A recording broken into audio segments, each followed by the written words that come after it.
सलाम हुसैन इब्न अली पर। खुदा की कसम आलम इस्लाम हुसैन अब तक समझ में नहीं आया तुम्हारे कि हुसैन किस बुलंदी का नाम है। हम भी हुसैन पर 1400 बरस से गुफ्तगू कर रहे हैं। आज भी जब लफ्ज़ हुसैन, सिर्फ लफ्ज़ हुसैन देखते हैं, तो कह रहा हूँ ये खमसा पढ़ूंगा, उसमें सिर्फ लफ्ज़ ज़ैनब पर भी बात करूंगा एक दिन। लफ्ज़ ज़ैनब पर, ज़ात ज़ैनब तो बहुत बुलंद है, इसी तरह लफ्ज़ हुसैन, लफ्ज़ हुसैन एक बहुत बड़े आलिम का जुमला है ना, उन्होंने कहा कि मुझे ये हुसैन जो है ये बगैर सर का यासीन लगता है, बगैर सर का यासीन लगता है। सब मसाइब इसी में आ गया ना मेरे अजीज। हुसैन सब्र की बुलंद तरीन मंजिल का नाम है हुसैन। देखिए हर लाश हुसैन ने उठाई है लेकिन शिकवा नहीं किया, किसी लाश पर शिकवा नहीं किया। मैं एक जुमला कहता हूं कि एक लाश पर हुसैन का शिकवा बनता था कि उस लाश पर शिकवा करते तो लोग कहते हाँ भाई इस लाश पर तो शिकवा बनता था, और वो लाश थी अली असगर की लाश। वो लाशा था अली असगर का लाशा कि जिस वक्त अली असगर की कब्र बनाई है तो उस वक्त हुसैन शिकवा कर सकते थे परवरदिगार क्या इस कुर्बानी के लिए भी मैं रह गया था, क्या इस बच्चे की भी लाश मुझे उठाना थी। उस मंजिल पर भी हुसैन ने शुक्र खुदा किया है। सलाम हो हुसैन पर कि जैसे ही कब्र अली असगर बनाने के बाद आए हैं और खुतबा दिया है तो कहा है क्यों मारना चाहते हो मुझे, क्या मैंने तुम्हारे घरों को लूटा है, क्या मैंने तुम्हारे बच्चों को यतीम किया, कहा नहीं। क्या तुम्हारे घरों को लूटा है, सबने कहा नहीं। कहा क्या तुम्हें कोई नुकसान पहुंचाया, कहा नहीं। जब सब नहीं नहीं कहने लगे तो हुसैन ने कहा फिर क्यों मेरे कत्ल के दरपे हो रहे हो, फिर क्यों मुझे कत्ल करना चाहते हो। तो सब ने एक जबान होकर कहा तुमसे नहीं तुम्हारे बाबा अली से दुश्मनी, ये है दुश्मनी अली जो कत्ल मासूम तक ले आती है। तो सब कुछ हो जाए इंसान, दुश्मन अली ना हो, दुश्मन अली ना हो। ये दुश्मनी अली ही थी कि जिसकी वजह से हुसैन को मदीना छोड़ना पड़ा। 28 रजब को कैसे हुसैन रुखसत हुए हैं ये दिले हुसैन जानता है, या दिले ज़ैनब जानता है। हुसैन मदीने से बड़ी मोहब्बत करते थे इसलिए कि नाना का मरकद मदीने में था। चूँकि रसूल मदीने से मोहब्बत करते थे तो हुसैन को भी मदीने से मोहब्बत थी। रोज़ शाम को जाते थे, नमाज पढ़ने के बाद कब्र रसूल पर बैठ जाते थे, चराग जलाते थे, नाना से बातें करते थे। 28 रजब की जब शब आई है, 27 का दिन गुजर के, तो बहन ने कहा भैया कल कूच है, नाना से रुखसत हो लें, अलविदा कह लें। ये बहन भाइयों का काफिला चला। पर्दे के लिए अब्बास ही काफ़ी थे और रोने के लिए यही जुमला काफ़ी था कि हिजाब ज़ैनब के लिए अब्बास ही काफ़ी थे। ये हो नहीं सकता था कि अब्बास तन्हा बाहर आ जाएं और गली मोहल्लों में अल हिजाब कहें और कहीं के पर्दे उल्टे रह जाएं, कहीं का चराग जला रह जाए। समझ जाते थे कि रसूल की बेटियां घर से बाहर आ रही हैं, दुकानों के पर्दे बंद हो जाते थे, घरों के दरवाजे बंद हो जाते थे और घरों की छतों पर भी जो खड़ा होता था वो घरों में उतर जाता था, इसलिए कि अब्बास कहते थे। तो अब्बास हिजाब के लिए काफ़ी थे। ये बहन भाइयों का छोटा सा काफिला रसूल की कब्र पर आ गया। रसूल से हुसैन ने विदा लिया, अलविदा कहा और इतना रोए कि कब्र रसूल पर सब रखकर गश आ गया। आलम गशी में देखा है कि रसूल आए हैं, हुसैन को सीने से लगा कर कहा हुसैन बस अब वो वादे का मौका आ गया है, खुदा चाहता है कि तुम्हें अपनी राह में शहीद देखे। हुसैन रोते हुए बुलंद हुए, यही हक है, आहिस्ता आहिस्ता आपकी आवाज़ गिरिया बुलंद हो जाए। हुसैन आंखें खोली, हुसैन ने रो रहे थे, बहन भाई निपट के रो दिए, घर जाने लगे। तो अब ज़ैनब ने कहा भैया नाना से रुखसत हो लिए, वो सामने अम्मा की खबर है,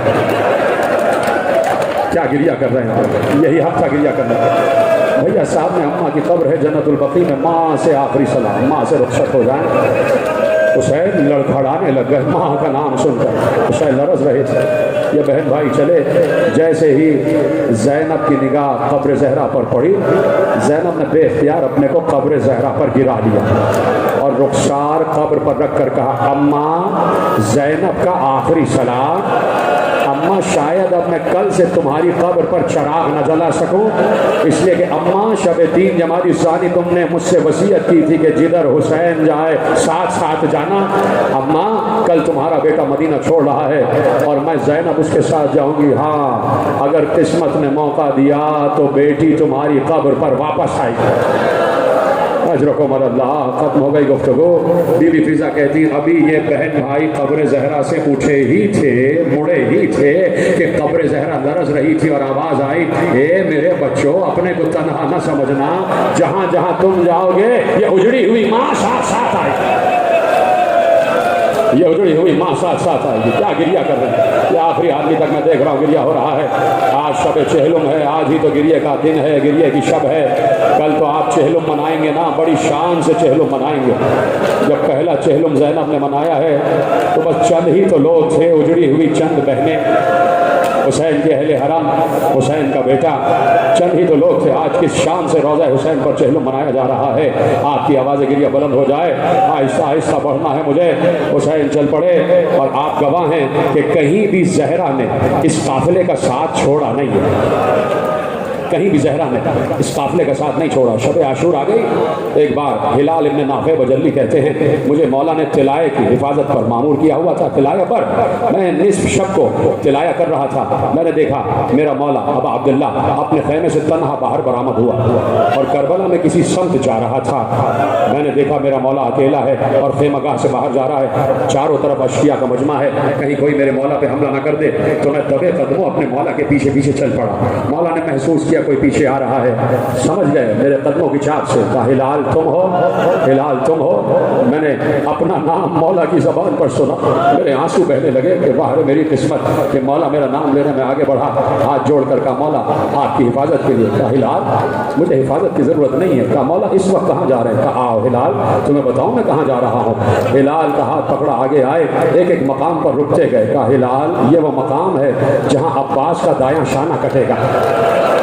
सबका चेहलुम मना रहे हो ना, कल तो सबका चेहलुम मनाना है तो सबका तस्करा तो सुनते जाओ। कहा ये वो मकाम है जहाँ अब्बास का दायां शाना कटेगा।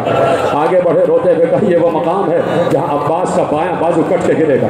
हिलाल इब्न नाफे कहते मेरी तरफ देखते रहना। हिलाल इब्न नाफे कहते जब मैं कहूँगा यकीनन ज़ियारत बरामद होगी, लेकिन आप मेरी तरफ देखते रहें। हिलाल इब्न नाफे कहते हैं कि एक एक मकाम पर मेरा मौला रुकता गया, एक मकाम पर दिल पकड़ के कहा ये वो मकाम है जहाँ मैं कासिम की लाश के पामाल टुकड़े जमा करूँ। सबका चेहलुम मनाओगे ना कल तो सबके मसाइब सुनो। कासिम की लाश के पामाल टुकड़े जमा करूंगा। आगे बढ़े कहा यहाँ औन गिरेगा, यहाँ मोहम्मद गिरेगा। कहा एक मकाम पर गए तो जिगर पकड़ के बैठ गए। उन्होंने कहा मौला ये कौन सा मकाम है। कहा यहाँ अली अकबर के जिगर से बरसी का फल खींचूंगा, यहाँ अली अकबर के जिगर से बरसी का फल खींचूंगा। क्या गिरिया कर रहे हैं अजरकुम अल्लाह। मैं आपको दुआएं दे रहा हूँ, जब मुझ जैसा एक अदना सा जाकिर आपको रोने पे इतनी दुआ दे रहा है तो सोचो मादर हुसैन कितनी दुआ दे रही हो। जिन्हें रोना नहीं आता वो गर्दन झुका लें, जो रोना जानते हो मुझे देखें। जहरा की दुआ लेते चले जाओ, ज़ैनब की दुआ लेते चले जाओ, यही हक गिरिएगा। यहाँ मैं अपने कड़ियल जवान बेटे के जिगर से बच्ची का फल खींचूंगा। हिलाल कहते मैं घुट घुट कर रो रहा था, सिसक कर रो रहा था। तो एक मकाम पर तो बैठ गए और लौटने लगे मट्टी में। मैंने कहा मौला ये कौन सा मकाम है। कहा 6 महीने का अली असगर मेरे हाथों पर होगा, तीर सहशोभा गर्दन अली असगर से पार हो जाएगा। कहा मेरा मौला चीख मार के रोया। मैंने अपनी आंखों पे हाथ रख लिया और मेरे आंसू जारी थे, मैं चीख मार मार के रो रहा था। अब जब मैंने हाथ हटाया मेरा मौला मुझे नजर नहीं आ रहा था। अब मैं मौला को ढूंढ रहा था, मेरा मौला कहाँ गया। अचानक चलते चलते मैं एक नशेब की तरफ पहुंचा। मैंने अजीब कयामत खेज मंजर देखा। कहता मैंने देखा कि मेरा मौला जमीन पर ऐसे सर रखकर लेटा हुआ था जैसे कोई छोटा सा बच्चा अपनी माँ की आगोश में लेटा होता है। और आवाज आ रही थी अम्मा मैं आ गया, अम्मा मैं आ गया। हिलाल कहते मेरा कलेजा फट गया, इसलिए कि उस दश्त में किसी बीवी की आवाज आ रही थी, ऐ मेरे लाल मैं 2 मुहर्रम से यहाँ मौजूद हूँ। अजरकुम अल्लाह, मैं 2 मुहर्रम से मौजूद हूँ और तेरे मक्तल की खाक को अपने बालों से झाड़ दूँ। ज़हरा ने कभी भी काफिला हुसैन को तन्हा नहीं छोड़ा, हर वक्त ज़हरा साथ है, शब आशूर साथ है। हुसैन का गला कट रहा था, ज़हरा गले पर गला रख रही थी और आवाज दे रही थी ना मारो, मैंने चक्कियां पीस कर मारा। थक जाना तो मुझे बता देना, मैं तो मौला से बात बार बार उधर देखता हूँ तो कुव्वत मांगता हूँ कि मुझे कुव्वत हासिल हो जाए। यहाँ बैठा होता तो मेरा कलेजा फट चुका होता, लेकिन मौला से कह रहा हूँ कि मुझे पढ़ने की कुव्वत दे देना, 2 जुमले सुन लेना। रोज़ा हुसैन का खादिम एक रिवायत बयान करता है, मेहदी कामूनी उसका नाम है। वो कहता है मेरे घर एक आलिम वक्त आ गए, मैंने उनकी ज़ियाफ़त की। वो रोज़ जाते थे रोज़ा रसूल पर, रोज़ा हुसैन पर जाते थे और वहाँ मसाइब सुन के आते थे। कहा एक शब जुमा वो रोज़ा हुसैन पर गए, वापस आए तो बड़े गुस्से में थे। मैंने कहा क्या हुआ? कहा मैं गुस्से से वापस आ गया। क्या हुआ? कहा मैं एक जाकिर जो है एक रोज़ा खान मसाइब पढ़ रहा था, और ये रोज़ा खान ये जाकिर अपनी तरफ से मसाइब बना बना के पढ़ते हैं। तो क्या पढ़ा? क्या उस रोज़ा खान ने, बहुत मजमा था रोज़ा हुसैन में, उस रोज़ा खान ने मसाइब पढ़े कि तुम्हें पता है, तुमने तो बस ये सुना है कि सरे हुसैन कट के नो के सीना पर आ गया। तुम्हें कुछ पता भी है कि कटने के बाद से नो के सीना तक आने तक सरे हुसैन पे गुजरी क्या है? तो मैं तुम्हें बताता हूँ। उन्होंने कहा, वो जाके फिर मसाइब पढ़ने लगा। उसने सबसे कहा मैं तुम्हें बताता हूँ कि सरे हुसैन पर क्या गुजरी है। कहा कि जैसे ही सरे हुसैन कटा है तो ऐसी आसानी से नहीं कटा। हुसैन के गले पर शिमर में छुरी रखी हुई थी, छुरी चल नहीं पा रही थी, बार बार छुरी फेरता था, छुरी चल नहीं पा रही थी। शिमर ने एक मरतबा हुसैन ही से पूछा, तुम्हारे गले पर मेरी छुरी चल क्यों नहीं पा रही? हुसैन ने रोते हुए कहा, इसलिए नहीं चल पा रही, यहाँ मेरा नाना रसूल अल्लाह बोझे दिया करता था, यहाँ लबे रसूल आते थे। का उसके बाद शिमर ने हुसैन को बालों से पकड़ा, हुसैन के रुख को मोड़ा, हुसैन की गर्दन की तरफ छुरी फेरना शुरू की। कहा कि छुरी, तुम ना समझना कि छुरी से हुसैन का गला कटा है। एक बार शिमर ने एक पत्थर पर छुरी को मारा। कहा अब वो छुरी छुरी नहीं थी, आरी बन चुकी थी। उसने कहा कि सरे हुसैन ऐसे काटा गया है जैसे कुल्हाड़ी से लकड़ी को काटा जाता है। और किसी बीवी की आवाज आ रही थी, मामा। जब मैं कहूँगा मेरे अभी, तो जब मैं कहूँगा, अभी तो मैं चेहलों तक आया ही नहीं हूँ ना मेरे भाई, कहना। और एक बार उसने कहा कि कातिल खंजर से गला काट चुका।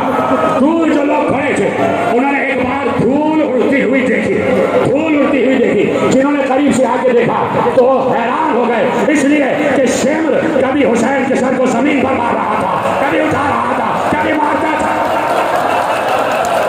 बार बार धूल उड़ती थी। तुम्हें क्या पता कि हुसैन पर क्या गुजरी? हाँ हाँ जो कमल अल्लाह, यही हक है गिरिया करने का। तुम्हें क्या मालूम सरे हुसैन पर क्या गुजरी?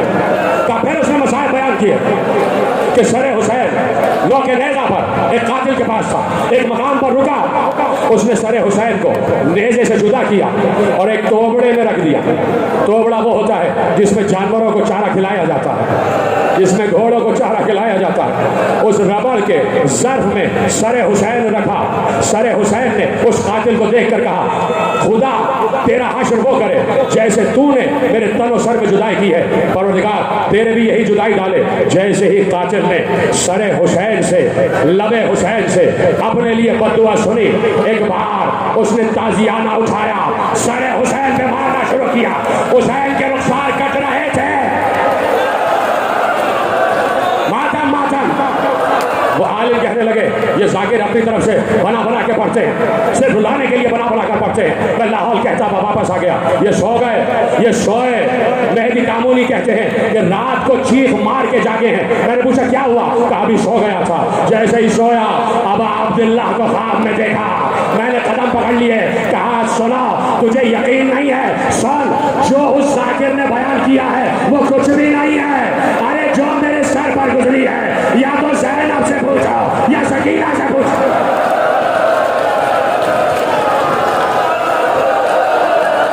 ये है हुसैन की मजलूमी, ये है हुसैन के मसाइल। ऐसे ही नहीं रोते हम हुसैन पर। रसूल का नवासा है, ज़हरा का लख्त जिगर है, अली का कुर्रत ऐन है, रसूल के सीने पर सोने वाला हुसैन। और आज ज़ैनब शब में सफर कर रही है। न मालूम 61 हिजरी 62 हिजरी के शबे चहलों ज़ैनब का काफिला कहाँ पहुँचा होगा, कहाँ पहुँचा होगा। कल मैं यहीं तक मैंने मसाए छोड़े कि रिहाई हो गई। एक एक बीबी अमारियाँ आ रही थी, अमारियाँ आके लगना शुरू हुई। उम्मे रबाब, उम्मे लैला, उम्मे फरवा, बीबी उम्मे कुलसूम, सलाम हो हमारा। इन शहजादियों पर हमारी जान कुर्बान। नाम हम ऐसे ले लेते हैं लेकिन दिल में एहतराम वाजिब है। ये बीवियां वो हैं कि हमारे जिस्म के खून का एक एक कतरा इनकी हुर्मतों पर कुर्बान हो जाए। हमारी इज्जतें इन बीवियों की हुर्मतों पर कुर्बान हो जाए। इतनी अजीम बीवियां जिन्होंने हुसैन का वैसे ही साथ दिया जैसे ज़ैनब ने साथ दिया। एक एक बीवी तैयार है हमारे यहाँ और अब सवार होने की बारी आ गई। सब देख रहे कौन सवार कराएगा, कौन सवार कराएगा। ज़ैनब ने कहा परेशान ना हो, आज ज़ैनब सवार कराएगी। एक एक हमारी पर एक एक बीवी को सवार कराया। उम्मे लैला को सवार करा दिया, उम्मे रबाब को सवार करा दिया, उम्मे फरवा को, उम्मे कुलसूम को, यहाँ तक के का फिजा मैं तुम्हें सवार कराती।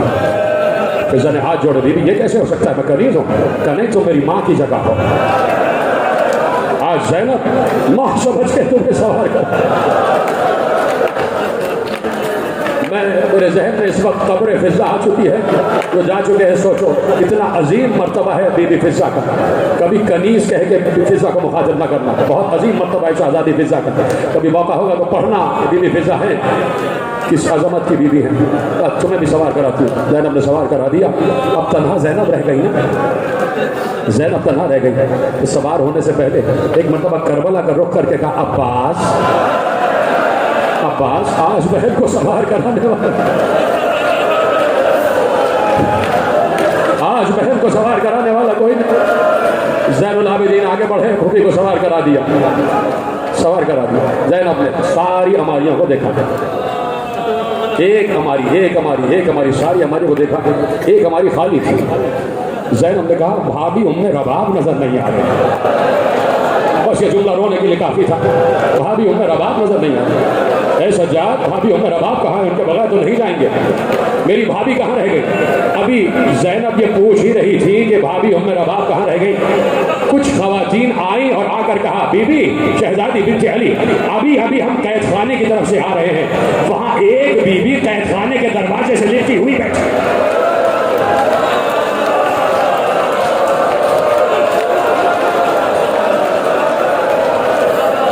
एक बीबी कैद खाने के दरवाजे से लिपटी बैठी है। ज़ैनब तेजी से दौड़ती हुई गई, देखा बीबी उम्मे रबाब कैद खाने के दरवाजे से लिपटी बैठी है। कैद खाने की सलाखों पर अपने सर को टेका हुआ है। ज़ैनब ने शाना हिलाकर कहा, भाभी काफिला तैयार है, जा रहे हैं, मदीने जा रहे हैं, करबला जा रहे हैं। भाभी चलिए करबला जा रहे हैं। कहा मैं करबला जाके क्या करूँगी, मेरी सकीना यहाँ तन्हा है, मेरी सकीना यहाँ तन्हा है, मैं बच्ची को कैसे छोड़ कर जाऊँ। भाभी को गले से लगा कर कहा, भाभी परेशान ना हो, मैं अली की बेटी वादा करती हूँ कयामत तक सकीना के साथ रहूँगी, कयामत तक सकीना के साथ रहूँगी। भाभी चलिए, करबला में हुसैन है, करबला में अली असगर है। कैसे रबाब खड़ी हुई हैं, ये दिल रबाब जानता है। काफिला तैयार हो रहा था, चल दिया काफिला। ज़ैनब ने आखिरी सलाम किया। एक एक शाम की औरत से वसीयत की कि मेरी एक अमानत तहखाने शाम में है, इस बच्ची को अंधेरे से बहुत डर लगता है, हो सके तो शाम को आना, कब्र सकीना पर एक चराग जला देना, खुदा तुम्हारी गोदियों को आबाद रखे। ज़ैनब ये दुआएं देती हुई चल पड़ा, काफिला चल पड़ा। आगे आगे बीमार है, पीछे अहले हरम का काफिला है। जिस काफिले में 64 बच्चे थे, वापसी पर सिर्फ एक बच्चा रह गया, 5 बरस का मोहम्मद बाकर। ये जुमला भी रोने के लिए काफ़ी था। काफिला चल पड़ा, बशीर आगे आगे है, काफिला जा रहा है। उस मकाम पर आ गए जहाँ 2 रास्ते जाते थे, एक रास्ता मदीने की तरफ, एक रास्ता करबला की तरफ। जैसे ही बीबियों ने सुना करबला का रास्ता आ गया, ज़ैनब ने कहा अभी मदीने नहीं जाऊंगी, अभी करबला जाऊंगी, अपने भाई की कब्र पर जाऊंगी। काफिले का रुख मुड़ा, खत्म हो गई तकरीर। करबला की हुदूद में काफिला दाखिल हुआ। क्या क्या ना ज़ैनब को याद आ रहा था। वो 2 मुहर्रम को करबला में आना याद आ गया, वो 4 मुहर्रम को खैमे नहर से हटाना याद आ गया, वो 7 मुहर्रम को पानी का बंद होना याद आ गया, वो बच्चों की ज़बानों का तालुओं से चिपक जाना याद आ गया, वो असरे आशूर याद आ गई, वो सुबह आशूर याद आ गई, वो अली अकबर की अजान याद आ गई, एक एक शहीद का लाशा याद आ गया, 11 मुहर्रम को मक्तल से गुजरना याद आ गया, और हद हो गई कि नेज़े की नोक से अपनी चादर का छीनना याद आ गया। क्या क्या ना याद आया ज़ैनब को करबला में। दाखिला होता गया। एक बार दूर से ज़ैनब ने देखा वो सवादे करबला नजर आ रहा है, वो करबला के दरख्त नजर आ रहे हैं। जैसे ही निगाह हटी, दूर से देखा वो नहरे अलकमा है, वो नहरे फुरात है। मातम करो मातम। जैसे ही नहरे फुरात को देखा, बेख्तियार सीना पीट कर कहा अब्बास। नहर को देखा तो अब्बास याद आ गए, अब्बास के कटे हुए शाने याद आ गए। आहिस्ता आहिस्ता ऊंट आगे बढ़ रहे हैं। एक बार वहीं पर कब्र हुसैन के नजदीक रसूल का सहाबी, नाबीना सहाबी जाबिर बिन अब्दुल्लाह अंसारी कब्र हुसैन का पहला ज़ायर अपने गुलामों के साथ हुसैन की ज़ियारत के लिए मौजूद। फुरात गुस्ल करके बाहर आ रहे थे, नाबीना थे, गुलाम साथ थे। गुलामों ने सामने नालैन रख दी। आका नालैन पहन लीजिए। सुनेंगे जुमला, यह है सहाबियत, इसको कहते सहाबियत। रसूल का सहाबी कैसा आरिफ अहले बैत है। जैसे ही गुलामों ने कहा आका ये नालैन पहन लीजिए, जाबिर ने अपने मुंह पर तमाचे मार कर कहा मैं और इस जमीन पर नालैन पहन के जाऊं, ना मालूम फातिमा का लहू कहां कहां गिरा हुआ होगा। गिरिया आपकी आवाज बुलंद हो जाए। ना मालूम सीरे फातिमा कहां कहां गिरा हुआ होगा। जाबिर कोहनी और घुटनों के बल चलते हुए कब्र हुसैन की तरफ जा रहे थे और कहा जैसे ही हुसैन की कब्र आए मुझे बताना। गुलामों ने कहा यह कब्र हुसैन है। जाबिर ने गिरा दिया कब्र हुसैन पर और एक बार आवाज दी अस्सलामु अलैका या अबा अब्दुल्लाह। है अबा अब्दुल्लाह तुझ पर सलाम। तेरे नाना का बूढ़ा साहबी सलाम कर रहा है। कब्र हुसैन से जवाब ना आया, कब्र हुसैन से जवाब ना आया। बस आखिरी जुमले पढ़ने जा रहा हूँ, कल सुबह की मजलिस में यहाँ से आगे बढ़ जाएंगे मसाइल। कब्र हुसैन से जवाब ना आया, फिर सलाम किया अस्सलामु अलैका या अबा अब्दुल्लाह। कब्र हुसैन से जवाब ना आया, तीसरी बार सलाम किया, फिर जवाब ना आया। और जाबिर जरा सा खड़े हुए हाथ जोड़कर कहा ऐ हुसैन, मैंने तुम्हें बचपन से देखा है कि जब भी तुम रसूल के शानों पे बुलंद होके हुजरे से बाहर आते थे, कभी ऐसा नहीं हुआ कि इस बूढ़े सहाबी ने सलाम किया हो और तुमने जवाब न दिया हो। क्या आज जाबिर के सलाम का जवाब नहीं दोगे? मातम करो। क्या आज जाबिर के सलाम का जवाब नहीं दोगे? खुद जाबिर कहते हैं कब्र हुसैन में जलजला आ गया, आवाज आई ऐ नाना के बूढ़े सहाबी तुझ पर हुसैन का सलाम। लेकिन इस वक्त जितनी जल्द मुमकिन हो काबिल से दूर हट जाओ, इसलिए कि मेरी बहन ज़ैनब आ रही है। ज़ैनब की निगाह कब्र हुसैन पर पड़ी, बेख्तियार खड़े नाके से अपने को कब्र हुसैन पर गिराया। आवाज दी भैया ज़ैनब आ गई। काय को लुटा कर वावेला हुसैन वावेला हुसैन वावेला हुसैन वावेला हुसैन इस्तशुदत बाबे जहां सिते रसूल सकल है। वावेला हुसैन वावेला हुसैन वावेला हुसैन वावेला हुसैन इस तरह से बाद तेरे की गई जो जफा। इस तरह से काटा गया सिद्दे नबी का गला। छीन लीन जालिमों ने सबके सरों से रिदा। इस तरह से बाद तेरे की गई जो रो जफा।